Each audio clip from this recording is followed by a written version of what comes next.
Let me get one thing out of the way. I love Final Fantasy IX. The title of this video probably gave it away, but I adore this game. The interesting thing about this is that whenever someone asks me what I like about it, it's hard for me to communicate just what endeared Final Fantasy IX to me. And so today, I'll be trying to do just that. Now I'm going to attempt to not make a mess of my thoughts from this game, but if you're looking for a tightly structured review, I don't really think you'll find it here. This is basically going to be me just trying my best to articulate why this game is special to me, and maybe some of you will be able to relate. Final Fantasy IX is not perfect. The trance system was quite frankly horrible. The plot was quite convoluted at places, and while I personally didn't have a problem with the pacing and actually liked it, I can understand why some didn't enjoy it. It's definitely not a game without flaws, but what it does right far outweighs any negative aspect for me. And I think it's important to note that I'm not at all blinded by nostalgia when it comes to Final Fantasy IX, as the first time I played it was in the summer of 2015, just a year and a half before the recording of this video. FF9 is truly an integrative experience. I think of the game as a beautiful, tightly composed piece of rope. Each element of the game, the art, the graphics, the music, the dialogue, the themes, each one is like a thread that forms the rope. You can take out one of these threads, or alter the dimensions of it somehow, and the next thing you know, the rope can't hold as much weight as it did previously. With Final Fantasy IX, little elements combine together to form a cohesive experience. From the player cards at the beginning of the game, whose quotes wonderfully establish each of the primary characters, to the passionate work that went into the game's aesthetics, to the classic callbacks to past Final Fantasies that didn't really add anything other than a tiny smirk on the player's face. These elements were all clearly thought out, and if any of them were to be altered, then there would be a distinct something lacking from Final Fantasy IX, despite how small some of these little touches are. Everything in the game meshes together very well, and nothing is out of place. Another big reason as to why I like the game is that the whole experience is very comforting. This might be just me, but Final Fantasy IX was such a relaxing and calming game to play. The characters were all fun and endearing, even if none of them were tremendously deep, which made playing through the game a very welcoming experience. In addition to that, the artistic direction that the game went with their character designs, simple and cartoonish but not ridiculous or over the top, was perfect for the atmosphere of the game. The dialogue was always very smart, whimsical, and sharp, with tons of funny moments and quirky humor thrown in. And speaking of this, I should draw attention to the brilliant localization for this game. It was, in my opinion, the first Final Fantasy game to truly have a well-done localization.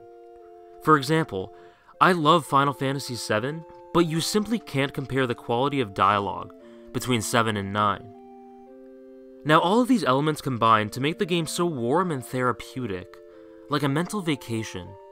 Very shortly, I was hooked and always looking forward to getting lost in this world.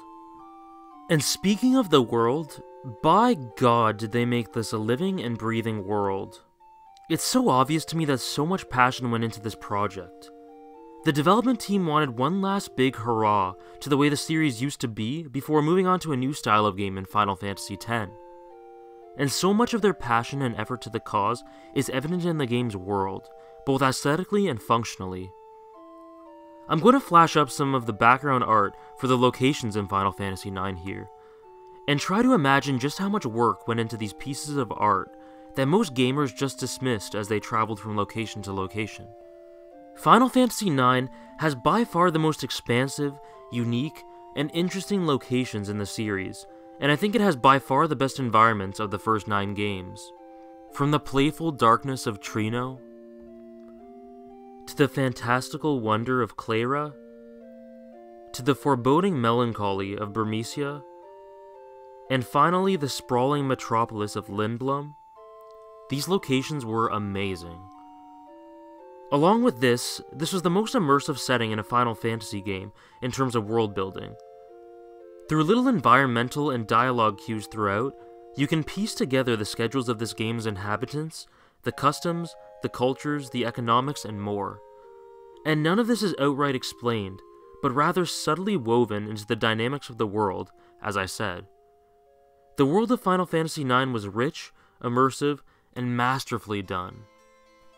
On a somewhat related note, while this game was definitely quirky and whimsical in its nature, I'm actually of the opinion that people tend to overlook how dark this game really gets. Think about Burmesia's state, the destruction of Clara, the attack on Lindblom, and some of the existential and dark themes tackled through Kuja and Zidane's arcs. This was not an overly light game, despite how fun and self-aware it was in its humor. And this was also portrayed through some of the quite striking dark imagery in Final Fantasy IX. While the developers passionately wove together a true classic aesthetically, there are also some prominent themes in the story that are very well done also. A big theme throughout is the idea of finding an identity and a purpose. And while each of our 4 main characters, along with some others, find themselves involved with this theme, the one who exemplifies it best is Vivi. A lot of Final Fantasy IX's story hinges on the player buying into Vivi and his struggles. If you don't like him, then you aren't likely to get much out of the story. Now, seeing as I loved the game, it's probably obvious that I liked Vivi. I wouldn't call him one of my favorite fictional characters ever or anything, but his development was so well fleshed out, and his arc had just the right amount of happiness and tragedy to twing at the heartstrings. Back to the theme of identity and purpose, throughout the game, Vivi struggles with the fact that he looks exactly like the mechanical, zombie-like black mages. He has doubts that he can be his own person, that he deserves to live a fulfilling life.